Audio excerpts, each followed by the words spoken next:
vice-premier ministre Ho Duc Phuc poursuit sa visite aux États-Unis en tant qu'envoyé spécial du secrétaire général Tô-Lâm. Il est prêt à mener des négociations tarifaires. L'Eurocham publie le livre blanc 2025 affirmant que les entreprises européennes au Vietnam maintiendront leur plan d'activité malgré les fortes fluctuations mondiales. Les entreprises du café vietnamiennes devront s'efforcer de répondre à la nouvelle réglementation européenne anti-déforestation en vigueur fin de cette année.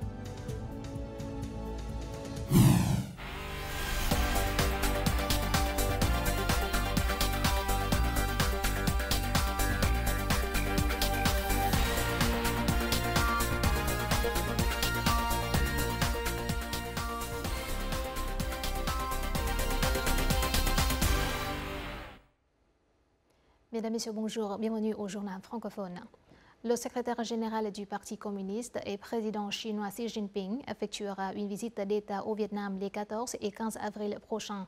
Selon un communiqué publié ce matin par le ministère des Affaires étrangères, la visite du dirigeant Xi Jinping se fera à l'invitation du secrétaire général du Parti communiste vietnamien Tô-Lâm et du président Lương Cường.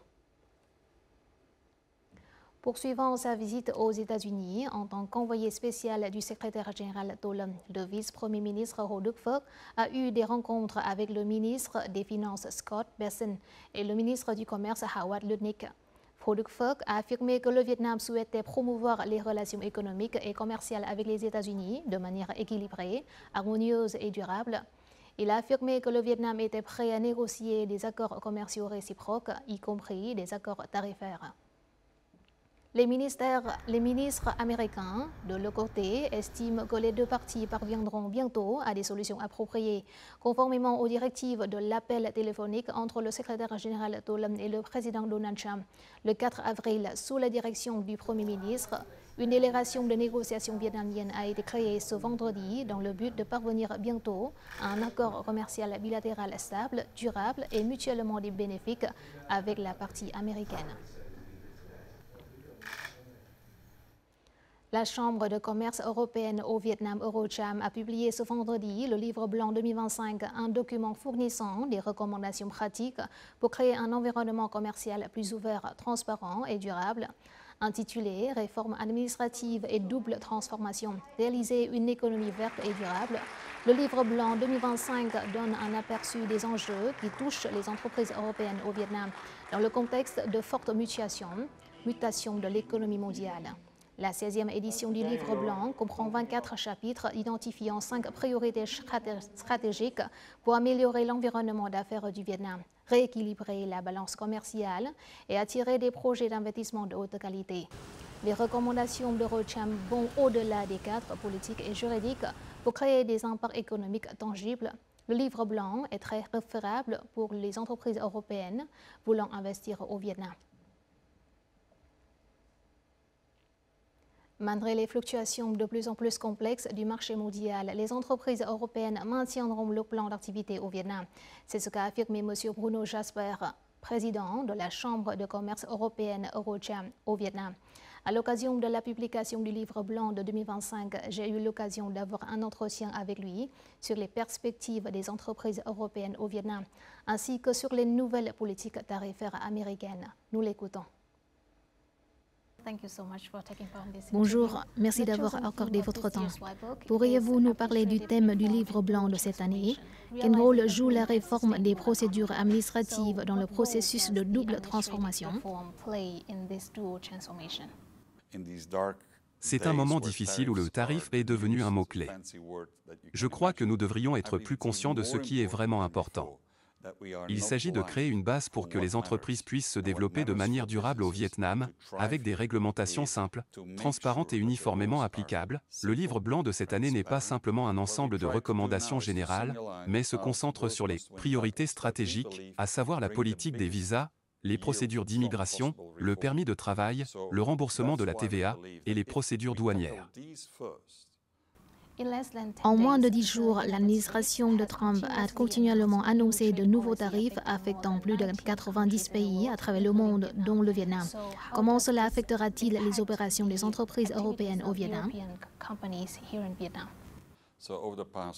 La semaine dernière, nous avons mené une enquête auprès de tous nos entreprises européennes au Vietnam.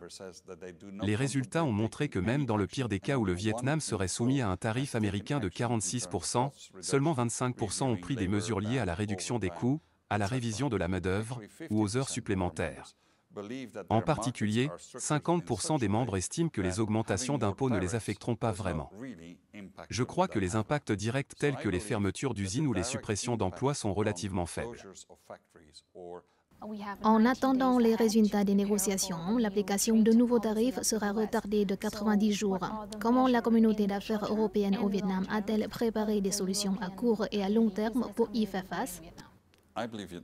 Je crois que le Vietnam a fait un excellent travail en étant l'un des premiers pays à contacter directement la partie américaine pour des négociations. Au cours des 90 prochains jours, j'encourage les entreprises à exporter autant de marchandises que possible vers les États-Unis afin de constituer des réserves pour les prochains mois. À long terme, les entreprises européennes restent déterminées à étendre leurs activités au Vietnam. Je m'attends à ce que les capitaux d'IDE continuent d'affluer au Vietnam. Je vous remercie de cet entretien. L'Europe est actuellement le plus grand marché d'importation de café du Vietnam. Avec la réglementation anti-déforestation que l'UE prévoit d'appliquer à partir de la fin de cette année, le café exporté vers ce marché doit avoir des origines traçables et ne doit pas être lié à la déforestation. Ce règlement obligera l'industrie du café vietnamienne de s'efforcer de perfectionner le système de traçabilité pour les produits exportés vers l'UE. Bien que l'UE ait retardé d'un an l'entrée en vigueur de son règlement anti-déforestation RDUE, le Vietnam poursuit ses préparatifs. Le ministère de l'Agriculture et de l'Environnement et le ministère de l'Industrie et du Commerce ont publié des lignes directrices et organisé des formations pour aider les industries à se conformer aux nouvelles règles. Les efforts du Vietnam sont reconnus par le monde entier. Nous pouvons constater les efforts du Vietnam pour répondre au RDUE et en fait, le Vietnam le fait très bien en augmentant la capacité d'auto-adaptation de chaque ménage, entreprise et localité. De nombreuses entreprises de café vietnamiennes ont du mal à systématiser leur processus de culture. L'application de la technologie dans l'agriculture est une exigence du développement durable et doit être mise en œuvre prochainement dans la culture du café. Le ministère de l'Agriculture et de l'Environnement a piloté un système de données sur les zones de culture du café dans 3 districts de la province de Đắk Lắk et un district de Lâm Đồng. À ce jour, 100% des superficies de café de ces localités ont été mises à jour dans le système de base de données des zones de culture et des forêts. C'est la base sur laquelle l'industrie du café pourra maintenir ses exportations vers l'UE et créer une base transparente pour un développement durable à l'avenir. Le principal défi du Vietnam est la petite taille de ses plantations de café, ce qui rend le coût de certification des zones de culture élevé. En outre, le ministère et les autorités locales s'efforcent de relier les bases de données provinciales au système national et de partager ces informations avec les entreprises. Selon les experts mondiaux, à long terme, le RDUE peut devenir une norme commune pour le café importé dans de nombreux pays. Par conséquent, le secteur du café vietnamien doit maintenir une superficie de café durable à l'échelle nationale d'environ 640 000 à 660 000 hectares, tout en augmentant sa production de café transformé de 20 à 25% de la production totale. Cela permet au Vietnam d'éviter d'être affecté par les changements du marché. L'hôpital militaire central 108 vient de réussir une transplantation cardiaque partielle de 3e génération qui a permis de sauver la vie d'une patiente atteinte d'insuffisance cardiaque en phase terminale. Il s'agit de la première opération chirurgicale de ce type réalisée avec succès au Vietnam. Les médecins ont implanté un dispositif dans le cœur de la patiente pour soutenir le côté roche affaibli du cœur. Le dispositif, appelé cœur artificiel partiel, agit comme une pompe mécanique, pompant le sang vers l'aorte, minimisant ainsi le risque de caillots sanguins. Après 2 semaines d'implantation, la patiente était capable de marcher et était en bonne santé. Ce succès ouvre de nouvelles opportunités pour les personnes atteintes d'insuffisance cardiaque en attente de transplantation cardiaque. Notre journal continue avec les taux de change et l'indice de la bourse du Vietnam.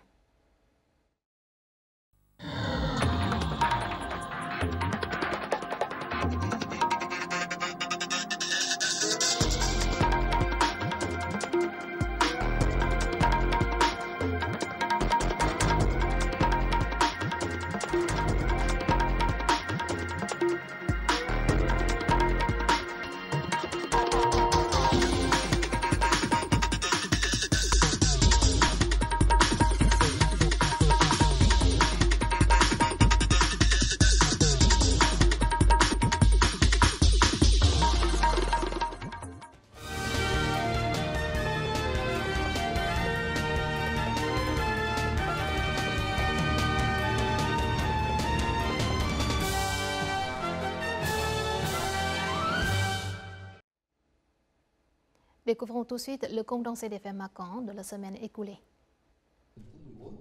Le secrétaire général du Parti communiste vietnamien Tô Lâm a inauguré jeudi 10 avril à Hanoï le 11e plénum du comité central du 13e exercice qui se poursuivra jusqu'au 12 avril. Cette réunion stratégique a porté sur deux axes majeurs, dont la réorganisation du système politique et administratif vietnamien et les préparatifs du 14e congrès national du parti, ainsi que des élections de 2026. Le bureau politique a également présenté un rapport sur la situation nationale et internationale, ainsi que sur les avancées en matière de développement scientifique, d'innovation et de transformation numérique du pays. Le 7 avril, soit le 10e jour du 3e mois lunaire de l'année du serpent, le président Lương Cường et les hauts responsables du parti et de l'État ont assisté à une cérémonie commémorative des rois fondateurs légendaires Hung dans la province de Phu Tho. Il s'est ensuite recueilli devant le bas-relief représentant le président Ho Chi Minh en train de s'adresser aux cadres et soldats de la division d'avant-garde au carrefour du temple Giang.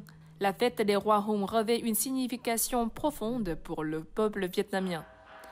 À cette occasion, des milliers de Vietnamiens venus des quatre coins du pays et de l'étranger étaient également présents pour rendre hommage au roi Hung. Le 9 avril, le Premier ministre vietnamien Phạm Minh Chính a présidé la cérémonie d'accueil officielle de son homologue espagnol, Pedro Sánchez, en visite officielle au Vietnam du 8 au 10 avril. Il s'agit de la première visite officielle d'un Premier ministre espagnol au Vietnam depuis l'établissement des relations diplomatiques en 1977. À cette occasion, les deux parties ont discuté sur la consolidation des relations de coopération bilatérale.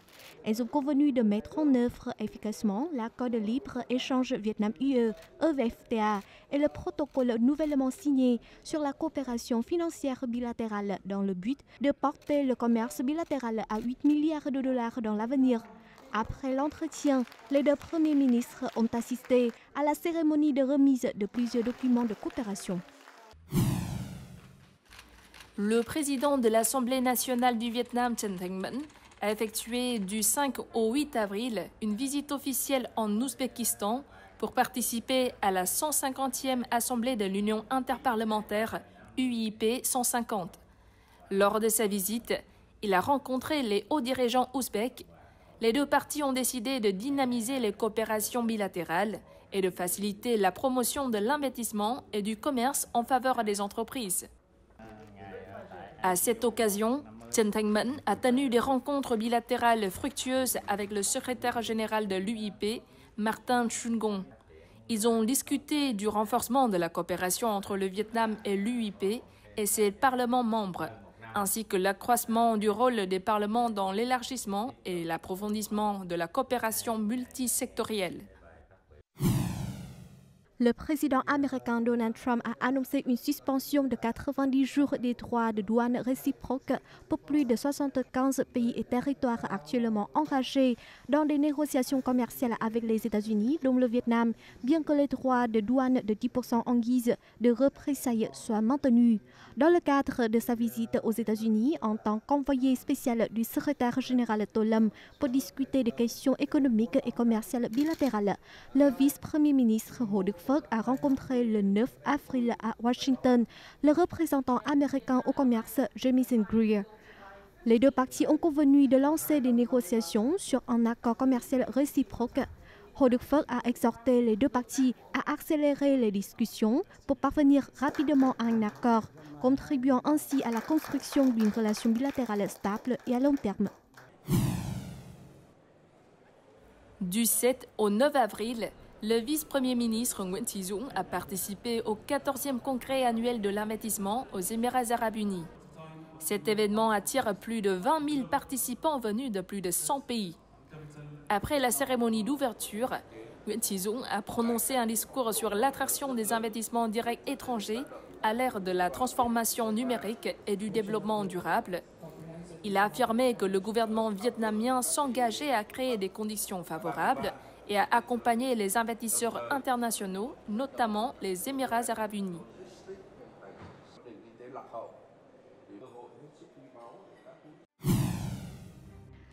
Une délégation de 106 militaires et policiers est rentrée au Vietnam en toute sécurité le 8 avril après avoir mené à bien avec succès la mission de sauvetage des victimes du tremblement de terre au Myanmar. Le Myanmar a organisé le 6 avril une cérémonie de remerciement pour les équipes de secours internationales venues de 5 pays d'Asie du Sud-Est, dont le Vietnam. Ces équipes ont été parmi les premières à arriver au Myanmar immédiatement après le séisme. Après 7 jours d'opération de secours, l'équipe de sauvetage composée de membres de l'armée et de la police vietnamienne a retrouvé près de 30 corps et sauvé une personne vivante. Le magazine de voyage britannique Wanderlust vient de classer le parc national de Phong Nha Kẻ Bàng dans la province de Quảng Bình comme la première destination pour le tourisme d'aventure au Vietnam. Cette reconnaissance confirme une fois de plus la place de ce site exceptionnel sur la carte mondiale du tourisme. Outre Phong Nha Kẻ Bàng, Wanderlust recommande également d'autres expériences à ne pas manquer lors d'un séjour au Vietnam. Randonnée à Sapa, plongée sous-marine à Nha Trang ou canyoning à Dalat. Le magazine avait déjà cité la grotte de Sơn Đoòng parmi les 9 destinations les plus irréelles au monde.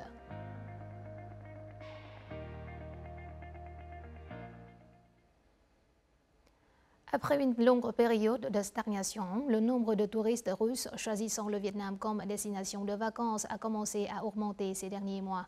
La reprise de nombreux vols directs a permis au Vietnam d'attirer davantage de visiteurs russes. De beaux paysages, des prix abordables, une cuisine diversifiée, de nombreux produits attrayants et une qualité de service de plus en plus améliorée sont les facteurs qui attirent les touristes au Vietnam. Selon les statistiques, les voyages de groupe au Vietnam ont augmenté de 9% en février par rapport à janvier et de 5% en mars. Actuellement, de nombreuses compagnies aériennes russes opèrent des vols directs entre les villes russes et vietnamiennes avec une fréquence de 2 à 3 vols par semaine. Les vols directs entre Hanoï et Moscou devraient reprendre le 8 mai. Le Vietnam est une destination choisie par de nombreux touristes russes. Récemment, le nombre de touristes russes réservant des voyages au Vietnam est en augmentation. Outre Nha Trang et Phu Quoc, les touristes russes aiment également Phan Thiet, Ho Chi Minh Ville et Hanoï. Actuellement, le prix moyen d'un circuit de 7 jours au Vietnam est d'environ $1 500, billets d'avion et hôtels compris. Outre son paysage naturel majestueux, le Vietnam attire également les touristes russes grâce à ses infrastructures de qualité, ses prix abordables, sa cuisine diversifiée et ses nombreux services touristiques attractifs.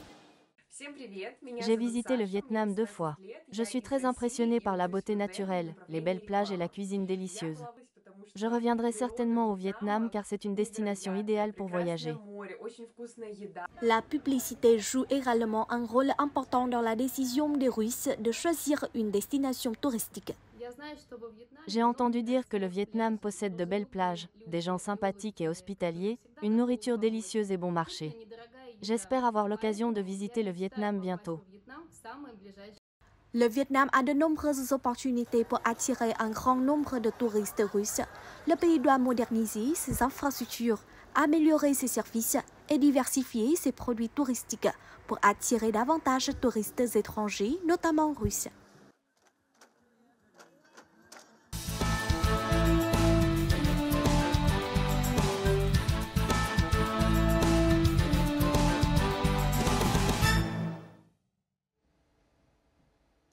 L'artisanat traditionnel fait partie intégrante de l'héritage culturel de chaque communauté ethnique. Il ne s'agit pas seulement d'un travail, mais aussi d'un lien étroit avec les croyances, les fêtes et la vie spirituelle des minorités ethniques. Dans les provinces de Cao Bằng et de Hà Giang au nord, quelques villages des Nung et Zhao sont réputés pour la fabrication traditionnelle de papier. Grâce à cet artisanat, le savoir populaire est préservé et perpétué. Aussi de Thu Hiền.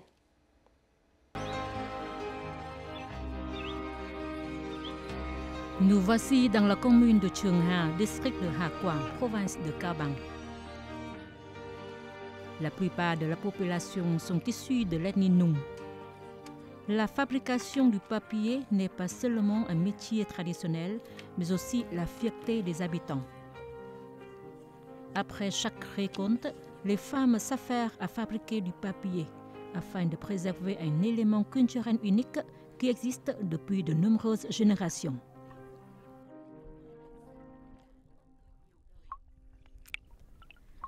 Le processus de fabrication du papier comprend différentes étapes. Tout d'abord, l'écorce d'âpre est décortiquée et trempée dans de la chaux pendant environ 12 heures pour éliminer les impuretés. Ensuite, l'écorce est lavée et bouillie soigneusement pendant 3 heures. Ensuite, elle est laissée tremper dans l'eau pendant environ 2 jours, puis écrasée pour créer un mélange de pulpe fine.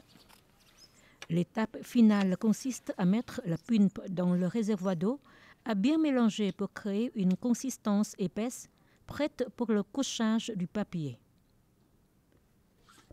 Les femmes jouent un rôle important dans le processus de couchage du papier. Il s'agit d'une étape importante qui demande minutie et soin.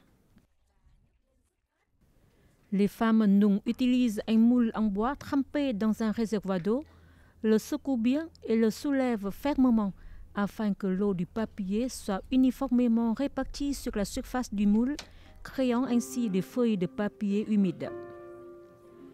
Le papier, une fois formé, est collé sur les murs en bois. Le séchage dure d'1 heure jusqu'à 3 jours en fonction du temps.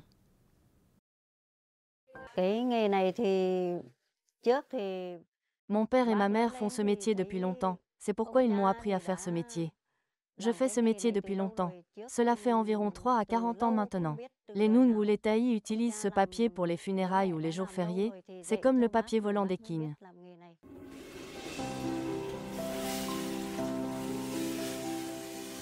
Comme les Nung de Cao Bằng, le métier de fabrication du papier est également un métier traditionnel des Zhao, dans la commune de Thanh Sơn, district de Bắc Quang, province de Hà Giang. Comme le processus est entièrement artisanal, les Zhao utilisent uniquement des matériaux naturels, tels que le bambou et une vigne spéciale pour créer la colle. De nos jours, la fabrication du papier est devenue l'activité principale de plus de 90% des ménages du village. Les Zhao de Thanh Sơn font du papier toute l'année, mais la fabrication connaît son pic après la saison de récolte. La famille de Madame Lý Thị Hồng se consacre à ce métier depuis plus de 30 ans.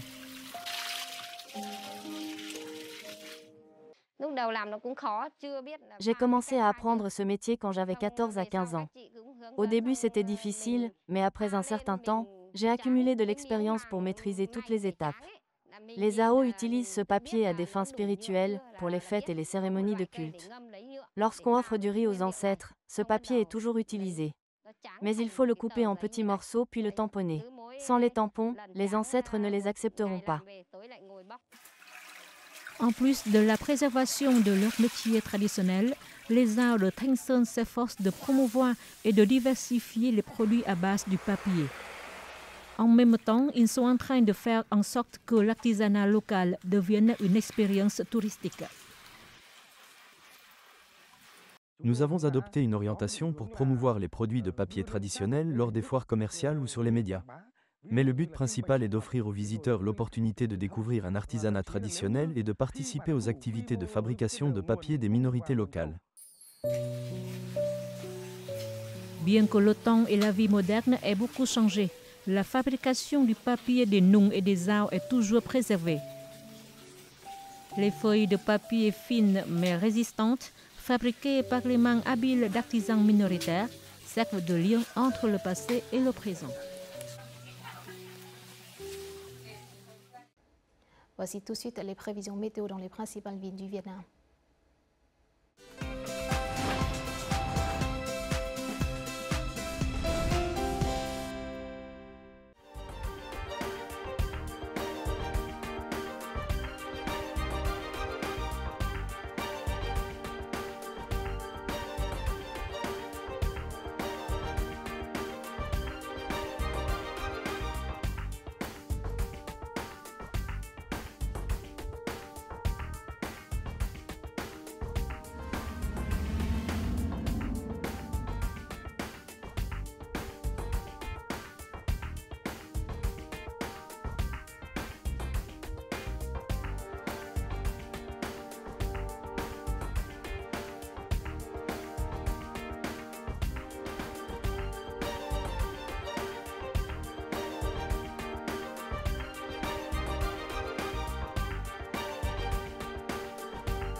C'est la fin de notre journal francophone. Merci de votre attention. Afin de regarder en ligne les émissions de la chaîne VTV4, veuillez consulter le site web apparu à l'écran. Vous pouvez aussi télécharger l'application VTV Go sur App Store ou Google Play. Au revoir et à la prochaine.